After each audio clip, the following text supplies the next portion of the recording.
BJP नेता नरेंद्र मोदी देश के अगले प्रधानमंत्री होंगे। भारत के नामित प्रधानमंत्री नरेंद्र मोदी 26 मई की शाम पद और गोपनीयता की शपथ लेंगे। एनडीए संसदीय दल का नेता चुने जाने के बाद एनडीए नेताओं ने राष्ट्रपति प्रणब मुखर्जी से मुलाकात की। एनडीए नेताओं ने 335 सांसदों का समर्थन पत्र राष्ट्रपति को सौंपा और सरकार बनाने का दावा पेश किया। इसके बाद नरेंद्र मोदी ने राष्ट्रपति से मुलाकात की। राष्ट्रपति ने नरेंद्र मोदी को चुनाव में मिली जीत की बधाई दी और सरकार बनाने का न्योता भी। राष्ट्रपति महोदय को मिलकर हम लोगों ने जो बीजेपी पार्लियामेंट्री पार्टी का जो रेजोल्यूशन था, जिसमें नरेंद्र भाई मोदी को प्राइम मिनिस्ट्रियल कैंडिडेट के रूप में इलेक्ट किया गया है, वह रेजोल्यूशन की कॉपी दी है। राष्ट्रपति जी ने विधिवत रूप से मुझे चिट्ठी दी है। अब मुझे शपथ समारोह के लिए जो हम लोगों ने तय किया है 26 इवनिंग में एट 6 PM यही शपथ समारोह होगा। राष्ट्रपति ने नरेंद्र मोदी को देश का नया प्रधानमंत्री नियुक्त कर दिया है। अब राष्ट्रपति 26 मई को शाम 6 बजे नरेंद्र मोदी को पद और गोपनीयता की शपथ दिलाएंगे। BJP has the majority support in the House of the People. The President appointed Shri Narendra Modi as Prime Minister of India. शपथ ग्रहण समारोह राष्ट्रपति भवन में होगा, जिसमें लगभग 3000 मेहमानों के शिरकत करने की उम्मीद है। नवविक्रम सिंह, राज्यसभा टीवी, दिल्ली। इससे पहले बीजेपी संसदीय दल और एनडीए ने नरेंद्र मोदी को आज औपचारिक तौर पर अपना नेता चुन लिया। बीजेपी संसदीय दल की बैठक संसद के ऐतिहासिक सेंट्रल हॉल में हुई। बैठक को संबोधित करते हुए भारत के होने वाले प्रधानमंत्री नरेंद्र मोदी ने कहा कि उन्हें आकांक्षाओं का जनादेश मिला है, जिस पर वो खरा उतरने की कोशिश करेंगे। संसद के ऐतिहासिक सेंट्रल हॉल में सुबह से ही गहमा गहमी थी। जहां बीजेपी के पहली बार संसद पहुंचे कई सांसद रोमांचित नजर आए, तो वरिष्ठ नेता नए सांसदों से गर्मजोशी से मिलते देखे गए। बीजेपी के वरिष्ठ नेता मुरली मनोहर जोशी बैठक शुरू होने से पहले ही सेंट्रल हॉल पहुंच गए। ठीक 12 बजे नेता चुनने की प्रक्रिया शुरू हुई और लाल कृष्ण आडवाणी ने नरेंद्र मोदी के नाम का प्रस्ताव किया। निर्वाचन अधिकारी की अनुमति से प्रस्ताव करता हूं कि भारतीय जनता पार्टी संसदीय दल के नेता के पद के लिए मैं गुजरात के लोकप्रिय व यशस्वी मुख्यमंत्री और भारतीय जनता पार्टी के प्रधानमंत्री पद के उम्मीदवार श्री नरेंद्र भाई मोदी के नाम का प्रस्ताव करता हूं।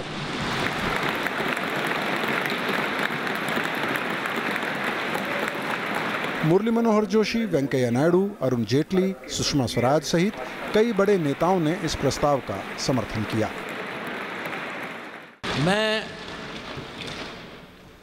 मान्यवर श्री लाल कृष्ण आडवाणी जी के द्वारा प्रस्तुत श्री नरेंद्र भाई मोदी के नाम का बहुत ही हर्ष और अभिमान के साथ समर्थन करता हूं और आशा करता हूं कि ये सदन पूरे बहुमत के साथ इस प्रस्ताव को स्वीकार करेगा।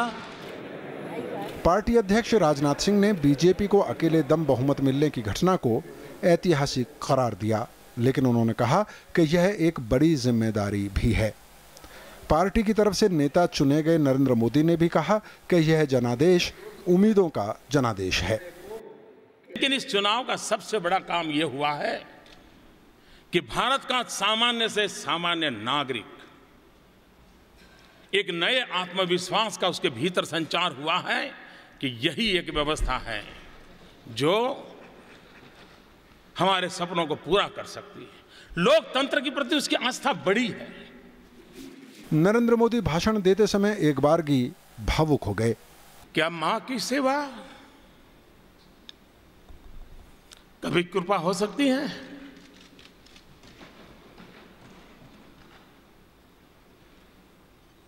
कतई नहीं हो सकती।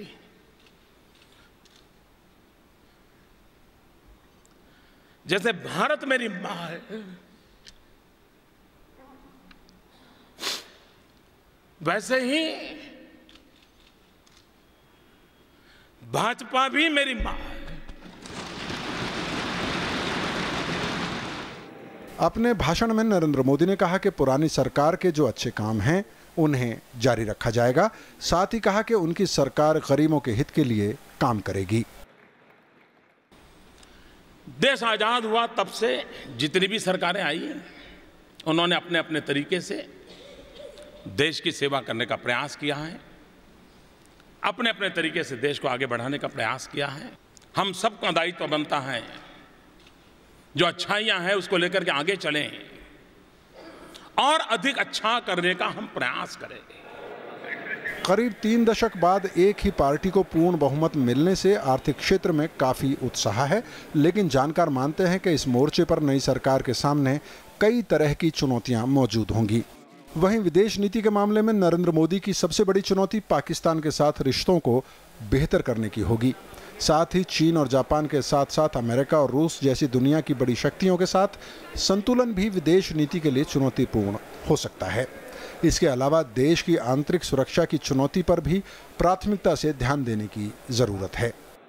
हम समझते हैं कि सबसे पहला कार्य इस सरकार को इन्वेस्टर कॉन्फिडेंस को जागृत करना होगा, उसको लौटाना होगा, चाहे वो डोमेस्टिक हो चाहे वो इंटरनेशनल इन्वेस्टर हो।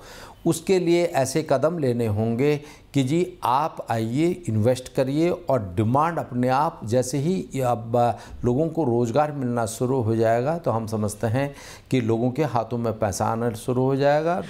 सबसे पहले तो है कि हमारी सुरक्षा ठीक होनी चाहिए, तो हमारे पड़ोसी मुल्क जौन से हैं उनसे बातचीत होनी चाहिए कि भी कैसे हो सकते हैं। और अगर हम विकास की बात करते हैं तो मैं समझता हूँ कि अगर हमारे मुल्क का विकास हो रहा है तो हमारे पड़ोसी मुल्कों का भी विकास होना चाहिए, नहीं तो सारी समस्याएं जौन से होती हैं जिसका जिक्र मोदी जी ने भी किया है उनका समाधान नहीं होगा। जो नक्सलवाद है या माओवादी ताकतें हैं, ये इतना बड़ा चैलेंज है नहीं देश के लिए, इसको बना दिया गया है। वहाँ डेवलपमेंट ज़बरदस्ती करना, चाहे वो बंदूक की नोक पर डेवलपमेंट करनी पड़े, वो ज़रूरी है और नरेंद्र मोदी इस चीज़ को हैंडल कर सकते हैं। और अगर वो डेवलपमेंट आ जाती है तो ऐसी ताकतें दब जाती हैं। चाहे वो देश के होने वाले प्रधानमंत्री नरेंद्र मोदी हों या फिर पार्टी के अध्यक्ष राजनाथ सिंह या फिर लालकृष्ण आडवाणी, अपनी बात रखते हुए सभी ने इस बात को तो ऐतिहासिक बताया कि भारतीय जनता पार्टी को एक अद्भुत मैंडेट मिला है, लेकिन साथ ही साथ सबने ये भी कहा कि ये एक आशा और आकांक्षा का मैंडेट है और इसको पूरा करना एक बहुत बड़ी जिम्मेदारी है। श्याम सुंदर, राज्यसभा टीवी, दिल्ली। और संसद के ऐतिहासिक सेंट्रल हॉल में हुई एनडीए के संसदीय दल की बैठक में गठबंधन के दूसरे सहयोगियों ने भी अपनी राय रखी। आइए आपको दिखाते हैं सहयोगी दलों के नेताओं ने क्या कहा। आज का दिन एक ऐतिहासिक दिन है और हिंदुस्तान की तारीख में इसको सुनहरी अक्षरों से लिखा जाएगा। आज शुरुआत हुई है, जो बात हमने कही थी अच्छे दिन आने वाले हैं, उस अच्छे दिनों की आज शुरुआत हो रही है। सबसे याद आज आ रही है मुझे मेरे पिता बाला साहब की। I am very confident under his leadership country will have a bright future. Not only future, I am confident India should be number 1 in the world. कौन मंत्री बनेगा, कौन मंत्री नहीं बनेगा, किसको क्या पद मिलेगा नहीं मिलेगा, ये सारे के सारे सेकेंडरी हैं। सबसे बड़ी चीज़ है कि जनता के सामने हमने जो वादा किया है उस वादा को हम पूरा करने का काम करें। तो मोदी सरकार अब बनने जा रही है। मोदी को संसदीय दल का, एनडीए के संसदीय दल का नेता चुन लिया गया है। 26 तारीख को उनका शपथ ग्रहण होगा और उससे पहले उनके सामने किस तरह की चुनौतियां हैं, इस पर बातचीत करने के लिए हमारे साथ 3 खास मेहमान आज मौजूद हैं। हमारे साथ वरिष्ठ पत्रकार नीरजा चौधरी हैं। नीरजा जी, बहुत शुक्रिया कि आपने हमारे लिए समय निकाला और बहुत स्वागत। इसके अलावा हमारे साथ हिंदी आउटलुक के संपादक नीलाभ मिश्रा हैं। नीलाभ जी, आपका भी बहुत स्वागत है। और हमारे साथ बीजेपी के नेता भगत सिंह कोश्यारी हैं, जो इस बार लोकसभा के लिए चुन के आए हैं। बहुत बहुत स्वागत है। आप उत्तराखंड से बिलोंग करते हैं। आप तीनों के साथ इस चर्चा को शुरुआत करना चाहती हूं, लेकिन सबसे पहले नीरजा, मैं बीजेपी के नेता के पास जाऊं उससे पहले मैं आपसे जानना चाहती हूं, अपार समर्थन मिला है, लेकिन उस अपार समर्थन के साथ आशाओं और अपेक्षाओं की भारी जिम्मेदारी भी मिली हुई है। जनता चाहती है कि महंगाई कम हो और जो कॉरपोरेट है वो चाहता है कि सब्सिडी कम हो। इसके बीच में बैलेंस कैसे बनेगा? ये बहुत बड़ी चुनौती होने वाली है। हालांकि आज नरेंद्र मोदी ने जो भाषण दिया, जिस तरह से वो बोले, वो बहुत अच्छा भाषण था। आज इंक्लूसिव नोट स्ट्राइक किए, पहली सरकारों में अच्छाइयों का जिक्र किया, अडवाणी ने गांधी, नेहरू, शास्त्री, ये सारी लेगेसी को गिनाया। लेकिन चुनौतियां तो होंगी। जो आपने कहा कि एक तरफ वेस्टर्न कैपिटल्स, इंडियन कॉरपोरेट्स जो एकदम हम देख रहे हैं सेंसेक्स किस तरह से उछाल पे आया है, इन्वेस्टर्स खड़े हुए हैं कि क्या होने वाला है यहाँ, तो उनको राइट सिग्नल्स देना है, ग्रोथ की तरफ बढ़ना है। और दूसरी तरफ बिल्कुल जो आप कह रही हैं कि उसका बेनिफिट नीचे तक जाए, जिसकी आम जनता इंतज़ार कर रही है। और बिल्कुल जो मेन मुद्दा जो इस इलेक्शन का, जिससे जनता बहुत नाराज़ हुई थी यूपीए से, वो था महंगाई। और कहीं ना कहीं नरेंद्र मोदी को बहुत जल्दी उसमें कुछ राहत लानी पड़ेगी। बाकी सब सिग्नल तो देने ही पड़ेंगे, बहुत और चुनौतियां हैं। और दूसरा है कि करप्शन के बारे में, ये 2 मुद्दे रहे हैं। करप्शन के बारे में वो क्या करेंगे? मुझे लगता है शायद वो टेंटेड किसी को भी अपनी कैबिनेट में नहीं लेंगे और वही एक सिग्नल होगा। जी, आपने करप्शन का मुद्दा उठाया नीलाभ जी। करप्शन और पारदर्शिता, ये भी जनता की एक बड़ी डिमांड है। तो जनता चाहती है कि पारदर्शिता आए, लेकिन ब्यूरोक्रेसी चाहती है कि आरटीआई की जो तलवार लटकी है उसको कुछ किनारे किया जाए, काम अच्छे से करने का मौका दिया जाए। इसमें भी बैलेंस बनाना एक बड़ी चुनौती होगी उनके सामने। बिल्कुल ये चुनौती होगी। और एक टेस्ट अभी लोकपाल का सिलेक्शन भी आएगा, क्योंकि करप्शन पे सिग्नल सिर्फ वो कैबिनेट से नहीं जाएगा, वो जो बाकी चीज़ें हैं, क्योंकि विपक्ष ठीक है संसद में कमज़ोर है, लेकिन कुछ मसलों पे जैसे वो वोकल भी होगा।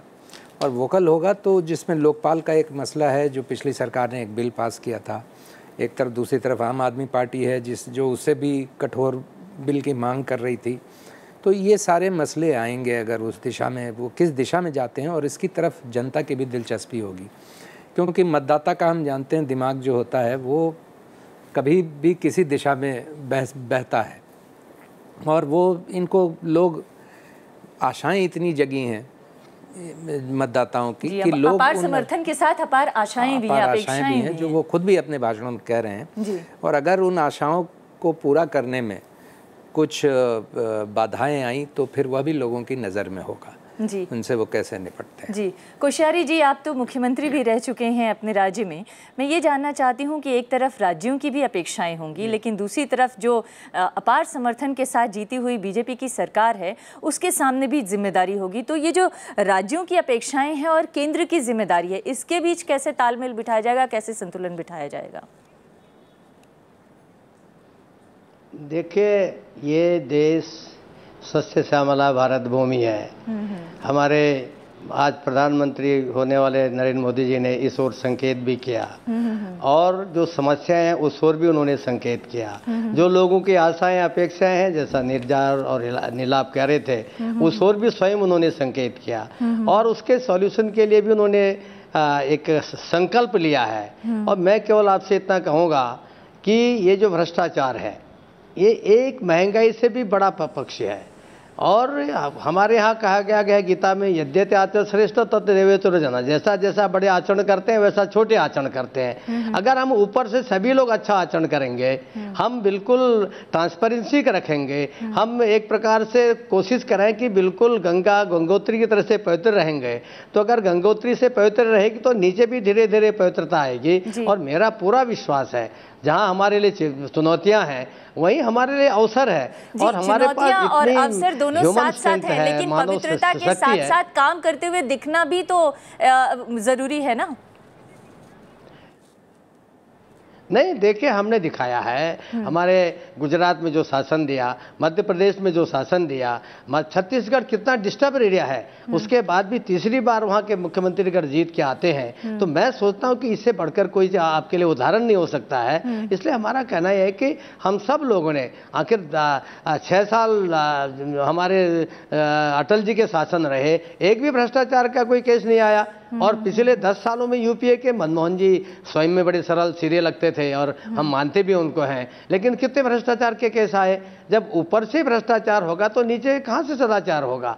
इसलिए मेरा पूरा विश्वास है कि नरेंद्र मोदी जी का व्यक्तित्व, वो जैसा बोलते हैं वैसा करते हैं, जैसा करते हैं वैसा बोलते हैं, उनकी दृढ़ संकल्प शक्ति है, उनका एक विजन है, दृष्टिकोण है। और देश के बारे में मैं तो आपको बताऊं, प्रत्येक राज्य के बारे में आप कल्पना नहीं कर सकते। मैं स्वयं उत्तराखंड का रहने वाला हूं, जो कल्पना उन्होंने उत्तराखंड की है, सचमुच वो मेरे से भी बढ़कर आगे उनकी कल्पना है। लेकिन कोश्यारी जी एक चीज बताइए, अभी आपने कहा कि आपकी सरकार छत्तीसगढ़ में भी अच्छी चल रही है, मध्य प्रदेश में भी अच्छी चल रही है, गुजरात का भी उदाहरण सबके सामने है। तो आप लोग जब केंद्र में सरकार चलाएंगे तो कौन सा मॉडल अपनाएंगे? गुजरात का मॉडल होगा, मध्य प्रदेश का मॉडल होगा, छत्तीसगढ़ का मॉडल होगा, या किसी और राज्य का मॉडल होगा? नहीं, ये कुल मिलाकर के पूरे देश के लिए किसी एक राज्य का मॉडल नहीं होता। मैंने तो केवल ये कहा कि हर राज्य के लिए भी अपना अलग अलग मॉडल होता है। हमने तो ये कहा कि पारदर्शिता होनी चाहिए और अपना दृष्टिकोण स्पष्ट होना चाहिए, आपका विजन क्लियर होना चाहिए। और नरेंद्र मोदी का विजन क्लियर है और उस विजन के नाते से जहां वो गरीबों की आज बात कर रहे थे, गरीबी के बारे में ही उनका भाषण सारा बिल्कुल केंद्रित था, क्योंकि वो वास्तव में बड़ी समस्या देश की। लेकिन वहीं विकास के लिए जो जो आवश्यक कदम करने होते हैं वो उनने गुजरात में करके दिखाए। और यहाँ जो पहला सवाल जो मैंने नीरजा जी से पूछा था वो आपसे भी पूछती हूँ। पहला सवाल ये था कि एक तरफ जनता चाहती है कि महंगाई कम हो, लेकिन दूसरी तरफ कॉर्पोरेट चाहता है कि सब्सिडी कम हो। अब इन दोनों के बीच में आपकी सरकार बैलेंस कैसे बिठाएगी? नहीं, निश्चित रूप से उसके लिए मैं अभी आपको कोई ब्लूप्रिंट बताने वाला नहीं हूं, पर मेरा पूरा विश्वास है कि जब हम सारे कदम सही उठाएंगे और जब लोगों को जो कृत्रिम महंगाई पैदा करने वाले लोग हैं, जब उनको पता लग जाएगा कि भाई नहीं, अब एक सबल और सशक्त सरकार आ गई है, एक परफॉर्मिंग सरकार आ गई है, तो मेरा पूरा भरोसा है कि उसके बाद नेचुरली स्वाभाविक रूप से, जैसे भी आप देख रहे होंगे कि नरेंद्र मोदी के जीतते ही, भारतीय जनता पार्टी के जीतते ही कितनी छलांग आपकी सारी चीजें लगा रहे हैं। यहाँ तक कि मोदी भी आज हमारी प्रशंसा करने लग गया कि भैया अब जो है प्लस इतना इतना आ गया है। तो ये तो एक स्वाभाविक असर होता है और ये इम्पैक्ट आगे और आगे बढ़ेगा। तो जब हम अपने कदम उठाने लगेंगे, ग्रोथ हो सकती है। पूरा भरोसा है। क्या ये जो ये सच है कि जनता ने विश्वास दिखाया है, लेकिन क्या इस विश्वास से स्वाभाविक ग्रोथ, स्वाभाविक महंगाई कमी या स्वाभाविक जो जिम्मेदारियां हैं वो पूरी हो जाएंगी, या फिर इसके लिए कुछ एफर्ट करना पड़ेगा? और वो एफर्ट किस दिशा में होगा?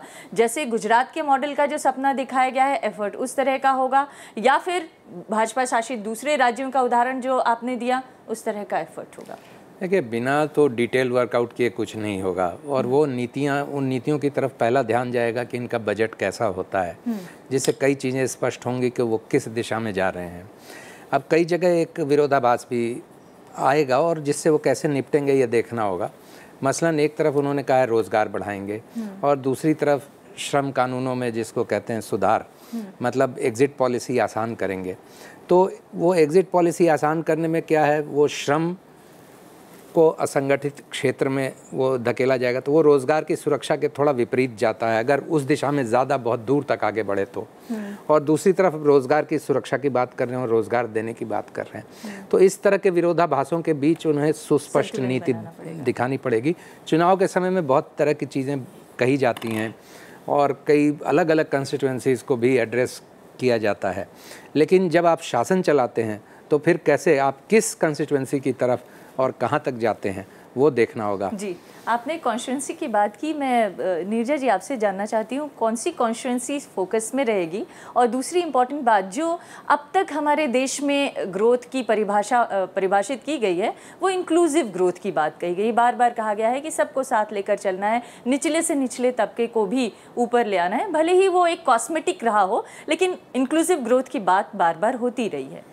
अब इस इंक्लूसिव ग्रोथ को यहाँ पर कैसे लाया जाएगा? क्योंकि जिस तरफ इशारा किया कि किस कॉन्स्टिट्यूएंसी को फोकस करेंगे मोदी सरकार में, वो एक इम्पॉर्टेंट एंगल है।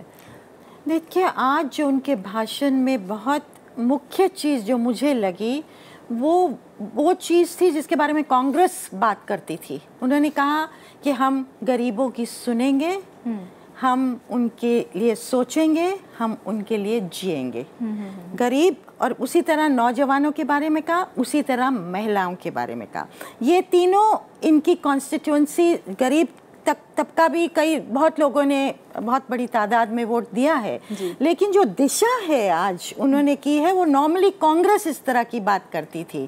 तो ये बहुत इंटरेस्टिंग लगा। बट नौजवान तबके ने बहुत बड़ी तादाद में फर्स्ट टाइम वोटर ने इस बार भाजपा की तरफ देखा है, नरेंद्र मोदी की तरफ देखा है। देयरफॉर मैं मानती हूँ क्रिएशन ऑफ जॉब्स एक बहुत बड़ी प्रायोरिटी उनकी होनी पड़ेगी अगर इस तबके को आपको सेटिस्फाई करना है।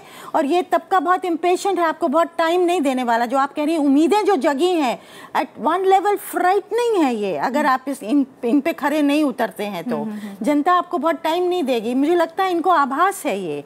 और अभी से मैं जो सुन रही हूँ मिनिस्ट्रीज में इन्होंने जो सेक्रेटरीज हैं उनको कहा है कि कौन सी स्कीम्स हैं, आगे क्यों नहीं बढ़ी, क्या होना चाहिए, क्या खामियां रही हैं। ऑलरेडी अभी तो प्रधानमंत्री बने नहीं, ये चीज़ें तैयार होनी शुरू हो गई हैं। तो कहीं ना कहीं एक डिलीवरी की तरफ जाना पड़ेगा और मुझे लगता है जाने की मंशा भी होगी उनकी। लेकिन जिस तरफ इशारा किया उन्होंने, असंगठित क्षेत्र में नौकरियां बढ़ेंगी या संगठित क्षेत्र में बढ़ेंगी। अगर असंगठित क्षेत्र में नौकरियां बढ़ेंगी तो तात्कालिक राहत भले मिल जाए, लेकिन लॉन्ग टर्म सुरक्षा जो जीवन की होती है उसमें एक चैलेंज बना रहेगा। खैर इस मसले पे बहुत एकदम सही बात आप कह रही है। बहुत सारे विरोधाभासों का सामना करना पड़ेगा। जैसे कि आपने कहा कि एक तरफ आपको लेबर रिफॉर्म्स की मांग है, तो अगर आप लेबर रिफॉर्म्स की तरफ जाते हैं इंडस्ट्री को सेटिस्फाई करने के लिए, तो आरएसएस ही आपके पीछे पड़ जाएगा जो जिसने आपको इतना समर्थन दिया है।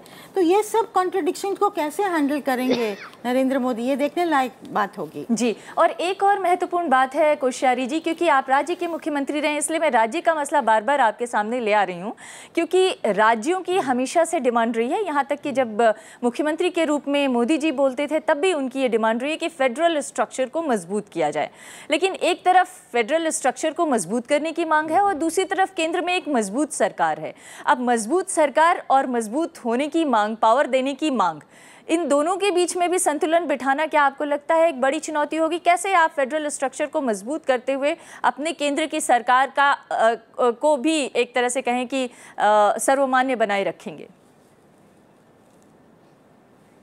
नहीं, इसमें नियत साफ होनी चाहिए, नीति साफ होनी चाहिए। हमारी नियत साफ है, हमारी नीति साफ है। अब मैं फेडरल की बात आप कर रहे हैं, ठीक है। मेरे यहाँ मेरी सरकार चली गई, नारायण दत्त जी मुख्यमंत्री बन गए, अटल जी आए और ऐसा औद्योगिक पैकेज दे गए कि आज मेरा उत्तराखंड जो है जीडीपी में बहुत आगे बढ़ गया। यदि हमारी समदृष्टि होगी और यदि हम सबको समान दृष्टि से भी देखेंगे, हम ये नहीं देखेंगे मेरी पार्टी का है, दूसरी पार्टी का है, इसको कुचल दें, उसको कुचल दें, और हम अगर ये सोचेंगे कि ठीक है ये हमारा, उनने लोकतंत्र को एक मंदिर बताया हमारे आज मोदी जी ने, तो इस लोकतंत्र के मंदिर के हम सब पुजारी हैं और इसलिए हम सब लोग उसको ठीक से उसकी पूजा करेंगे। तो मैं नहीं सोचता हूँ कि कहीं भी सेंटर और स्टेट समय कहीं पर भी कोई विवाद उठने की स्थिति आएगी। विवाद तब उठते हैं जब हम सेंटर में होते अपने को ज्यादा अधिकारी मान लेते हैं। एक और सवाल है कोश्यारी जी, लोकतंत्र के मंदिर में हम सोचेंगे हमको सबको, लोकतंत्र के मंदिर में पिछले दिनों हमने देखा बहुत ज्यादा विरोध देखने को मिला। इस बार लोकतंत्र का मंदिर सुचारू रूप से चल पाएगा अगर विरोधियों ने भी वही रवैया अपनाया जो विपक्ष में रहते हुए बीजेपी ने अपनाया था? तो संसद की कार्रवाई को कैसे आप लोग सुचारू रूप से चलाएंगे? क्योंकि अब तक तो आप लोग हमेशा यही कहते रहे कि सरकार चलाने की जिम्मेदारी, संसद चलाने की जिम्मेदारी सरकार की होती है।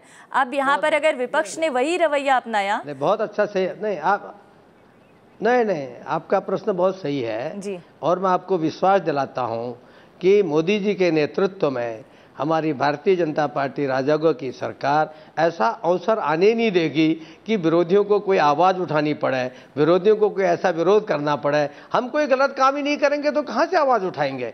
आखिर सारे जितने गलत काम हुए उनमें तो मीडिया का बड़ा योगदान है, जो उन्होंने सारे सब चीज़ों का आउट किया। आरटीआई का बहुत योगदान है, सारी उनकी कमजोरियां लोगों ने जनता के सामने लाए। तो अगर हम गलत काम ही नहीं करेंगे तो विरोधी कैसे काम नहीं करने देंगे? हम सही कदम उठाएंगे, सही काम करेंगे, तो मैं सोचता हूँ विपक्ष वाले भी इस भारत के महान बनाने के लिए जो सपना हमारा है भारत को जगतगुरु बनाने का, उसमें वो भी देंगे। सभी राष्ट्रवादी हैं और कहीं ना कहीं चूंकि नियत और नीति का मामला है और हमारी नीति और नियत चूंकि साफ है और हम अपनी ओर से कहीं किसी का वैचारिक अधिष्ठान पर विरोध करने वाले नहीं है, तो मेरा पूरा भरोसा है कि मोदी जी बहुत सफलतापूर्वक, मैं बड़े आशा के विश्वास के साथ कह रहा हूं, क्योंकि जैसे 1947 में लाखों लोगों के बलिदान और त्याग के बाद आजादी पाई थी, आज भी हम लोगों ने लाखों लोगों के त्याग बलिदान और उसके बाद ये एक प्रकार की नई आज़ादी पाई है जिसमें भारत को महान बनाने का सपना ही नहीं, उसको महान बनाने के लिए एक सुंदर हमारे पास